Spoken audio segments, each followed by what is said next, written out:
श्री गणेशाय नमः। अध्याय 20। ब्रह्मा जी की काशिव की क्रोध अग्नि को वडवान की संज्ञा दे समुद्र में स्थापित करके शंकर में संसार में भय को दूर करना, शिव के विरह से पार्वती का शोक तथा नारद जी के द्वारा उन्हें तपस्या के लिए उपदेश पूर्वक पंचाक्षर मंत्र की प्राप्ति। ब्रह्मा जी कहते हैं, नारद, जब भगवान रुद्र के तीसरे नेत्र से प्रकट हुई अग्नि ने कामदेव को शीघ्र जलाकर भस्म कर दिया, तब वह बिना किसी प्रयोजन के ही प्रज्वलित हो सब और फैलने लगी। इससे चराचर प्राणियों सहित तीनों लोक में महान हाहाकार मच गया। तात संपूर्ण देवता और ऋषि तुरंत मेरी शरण में आए।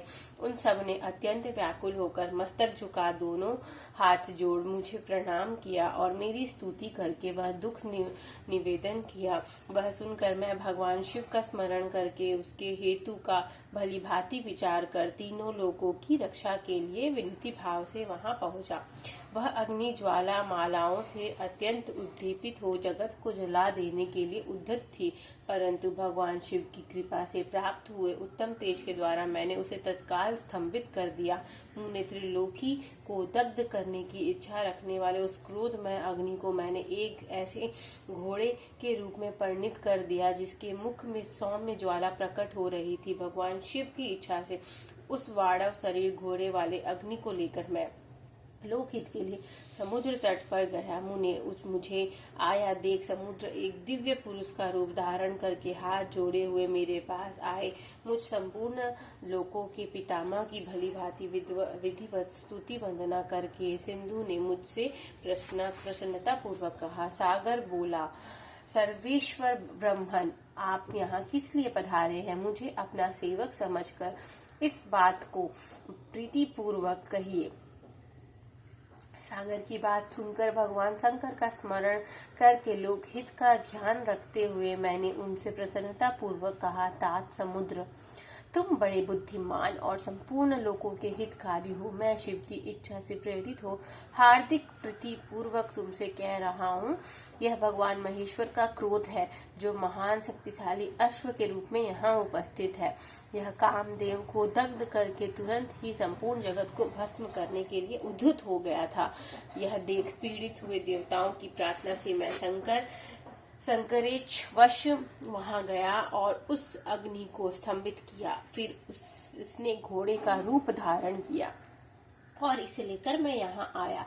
जलाधर, मैं जगत पर दया करके तुम्हें यह आदेश दे रहा हूँ, इस महेश्वर के क्रोध को जो वाड़व का रूप धारण करके मुख से ज्वाला प्रकट करता हुआ खड़ा है, तुम प्रलय काल पर्यंत धारण किए रहो। सरी तब जब मैं यहाँ आकर वास करूंगा, तब तुम भगवान शंकर के इस अद्भुत क्रोध को छोड़ देना।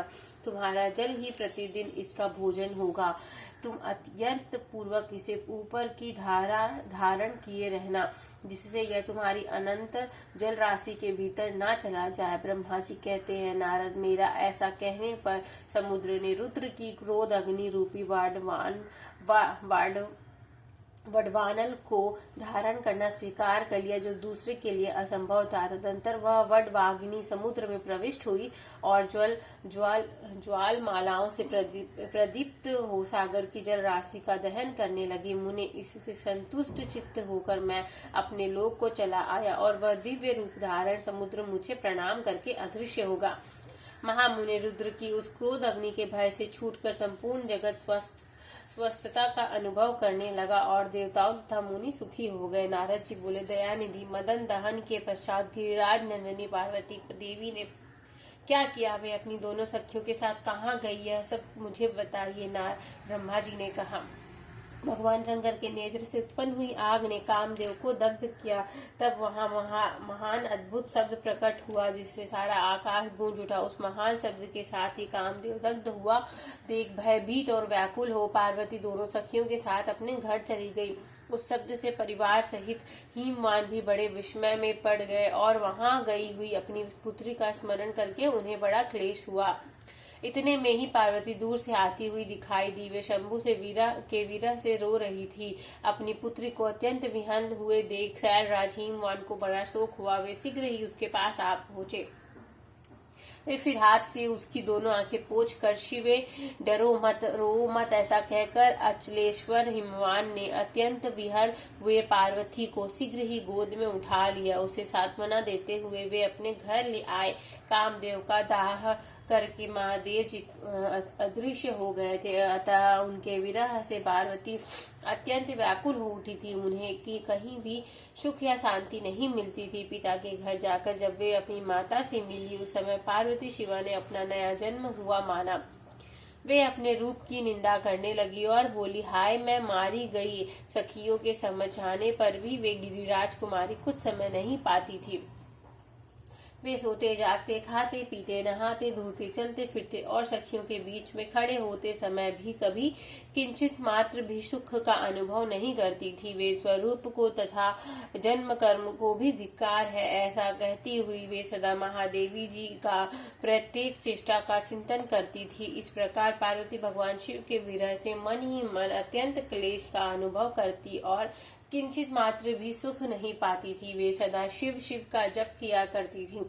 शरीर से पिता के घर में रहकर भी वे चित्त से पिनाक पाणी भगवान शंकर के पहुंच पहुंच रही थी।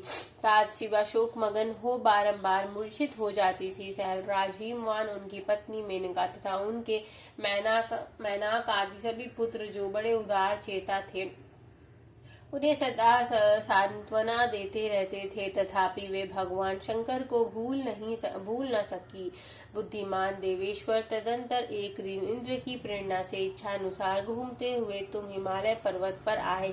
उस समय महात्मा हिमवान ने तुम्हारा स्वागत सत्कार किया और कुशल मंगल पूछा।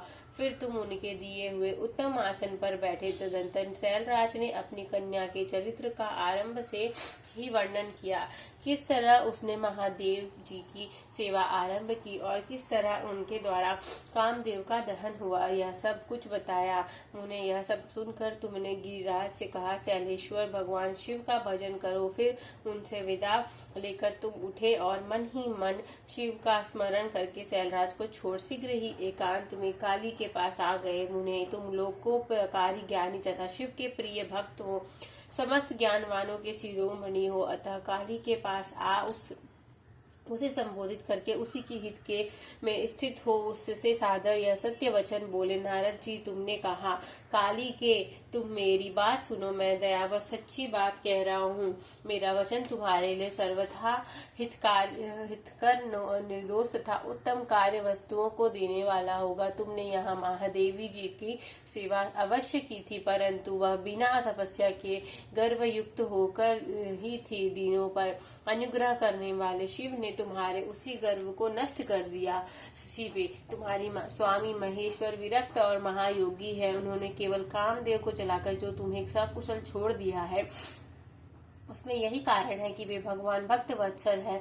अतः तुम उत्तम तपस्या में संलग्न हो, चिरकाल तक महेश्वर की आराधना करो। तपस्या से तुम्हारा संस्कार हो जाने पर रुद्रदेव तुम्हें अपनी सहधर्मिणी बनाएंगे और तुम भी कभी उन कल्याणकारी शुभ शंभु का परित्याग नहीं करोगी। देवी, तुम हठ पूर्वक शिव को अपनाने का यत्न करो। शिव के सिवा दूसरे किसी को अपना पति स्वीकार न करना।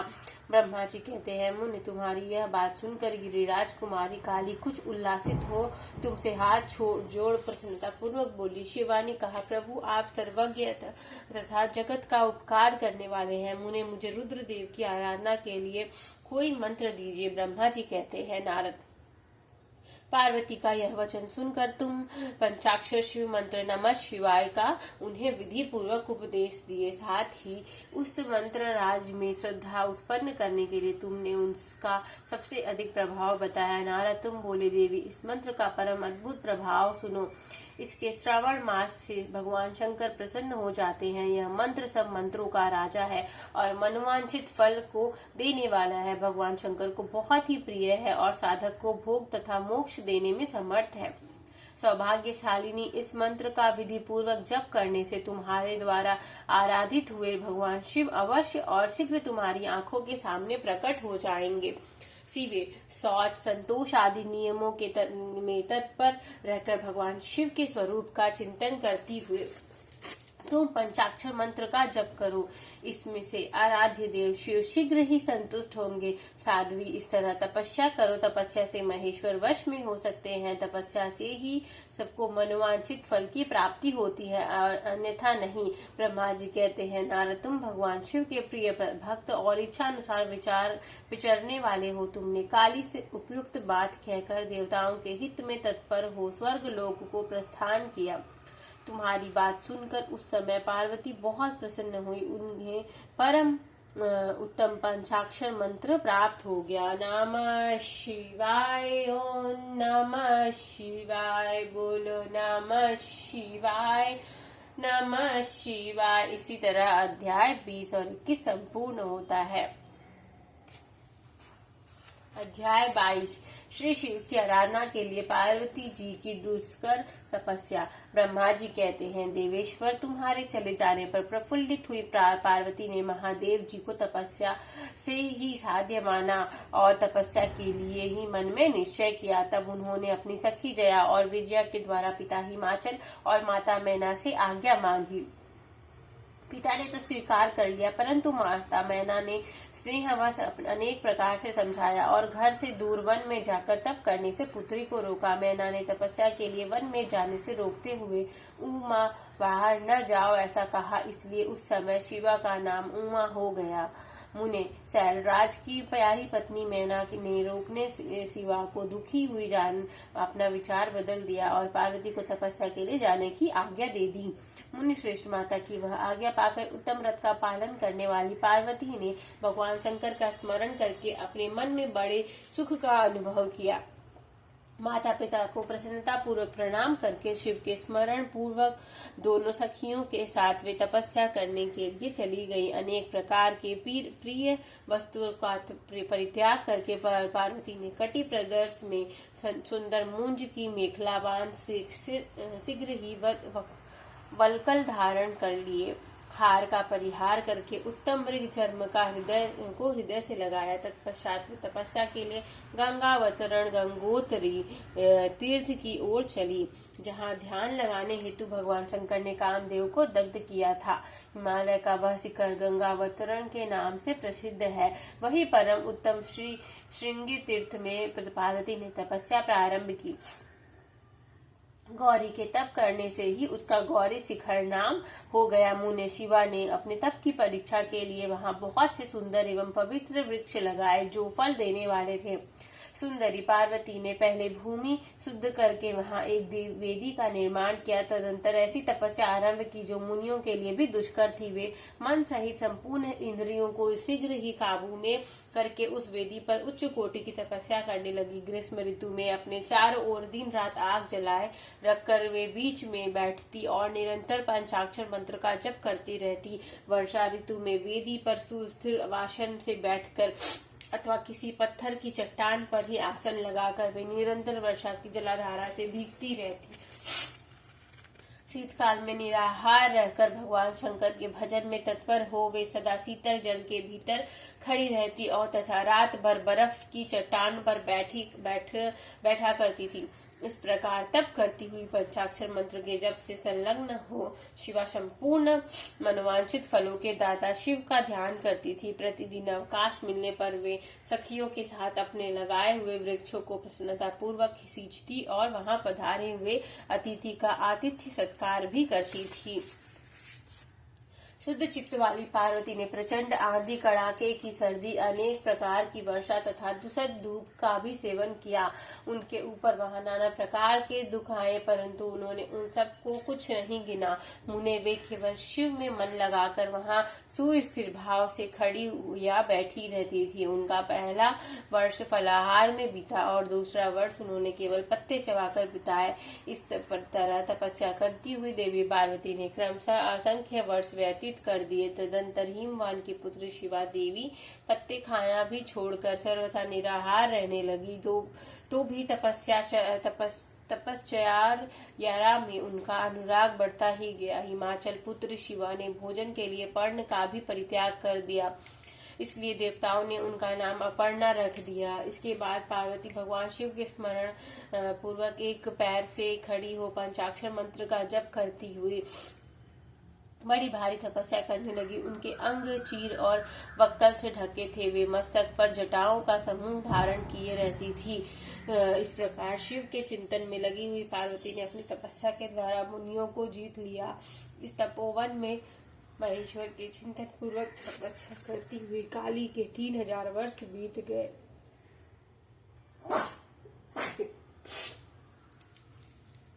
तदंतर जहाँ महादेवी जी ने 60,000 वर्षों तक तप किया था, उस स्थान पर क्षण भर ठहरकर शिवा देवी इस प्रकार चिंता करने लगी, क्या महादेव जी इस समय यहाँ नहीं जानते कि उनके लिए नियमों के पालन में तत्पर हो तपस्या कर रही हूँ? फिर क्या कारण है कि सुदीर्घ काल के तपस्या में लगी हुई सेविका के पास वे नहीं आए? लोक में वेद में मुनियों द्वारा सदा गिरीश की महिमा का गान किया जाता है।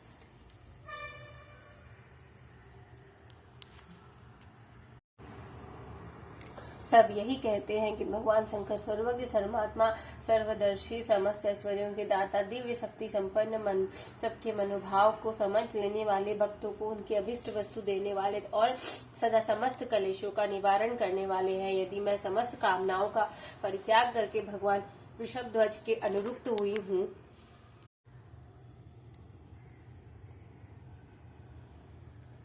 तो वे कल्याणकारी भगवान शिव यहाँ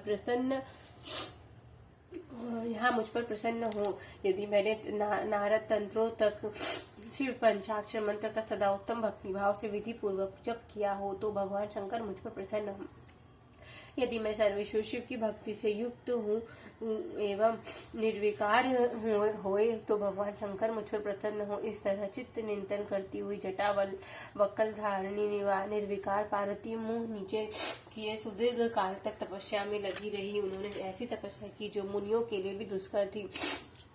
वहां उस तपस्या का स्मरण करके पुरुषों को बड़ा विस्मय हुआ। महेश्वरी पार्वती की तपस्या का जो दूसरा प्रभाव पड़ा था, उससे भी समय सुनो। जगदम्बा पार्वती का वह महान तप परम आश्चर्यजनक था। वो जो स्वभावतः एक दूसरे के विरोधी थे, ऐसे प्राणी भी इस आश्रम के पास जाकर उनकी तपस्या के प्रभाव से विरोध रहित हो जाते थे। सिंह और आदि सदा राग आदि दोषों से युक्त रहने वाले पशु भी पार्वती के तप की महिमा से वहां परस्पर बाधा नहीं पहुंचाते थे। मुनि श्रेष्ठ इसके अतिरिक्त जो स्वभावतः एक दूसरे के वैरी हैं, वे चूहा, बिल्ली आदि दूसरे जीव भी उसके आश्रम पर कभी रोष आदि विकारों से युक्त नहीं होते थे। वहां के सभी वृक्षों में सदा फल लगे रहते थे। भांति भांति के तृण एवं विचित्र पुष्प उस वन की शोभा बढ़ाते थे। वहां का सारा वन प्रांत कैलाश के समान हो गया। पार्वती के तप की सिद्धि का साकार रूप बन गया। इस तरह अध्याय 22 संपूर्ण होता है। हर हर महादेव, शिव शंभु।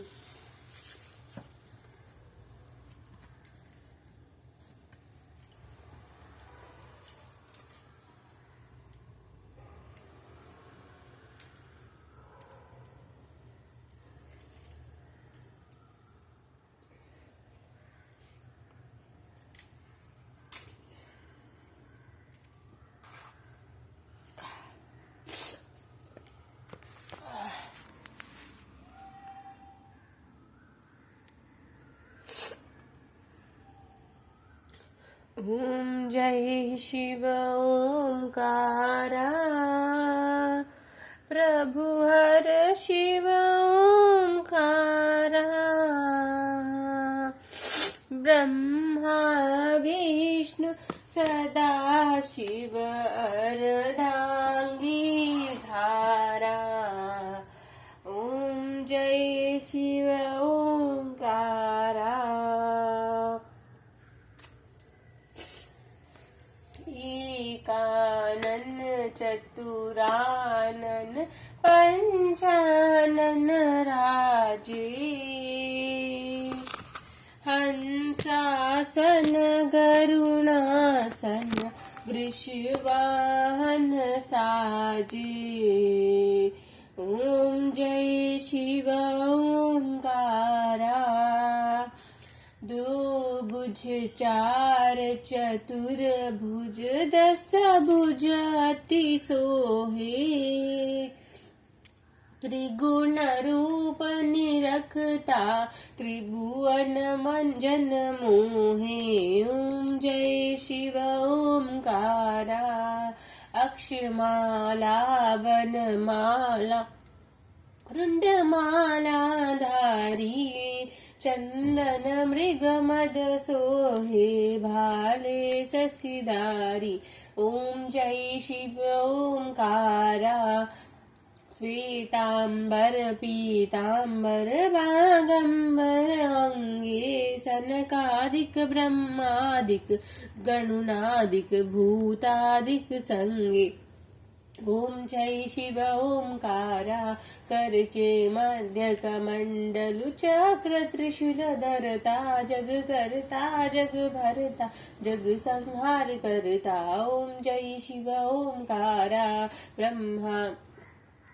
विष्णु सदा शिव जानत विवेका प्रणवाक्षर मध्य ये तीनों एका ओम जय शिव ओमकारा काशी में विश्वनाथ विराजत नंदी ब्रह्मचारी नित उठी भोग लगावत महिमाति भारी ओम जय शिव ओमकारा त्रिगुण शिव जी की आरती जो कोई नर गावे कहत शिवानंद स्वामी मन वांछित फल पावे ओम जय शिव ओमकारा जय भगवान जी की नमः शिवाय नमः शिवाय नमः शिवाय नमः शिवाय नमः शिवाय कर्पूर गौरम करुणावतारम संसार सारम भुजेन्द्रहारम सदा वसंतम हृदयारविंदे भवम भवानी सहितं नमामि त्वमेव माता च पिता त्वमेव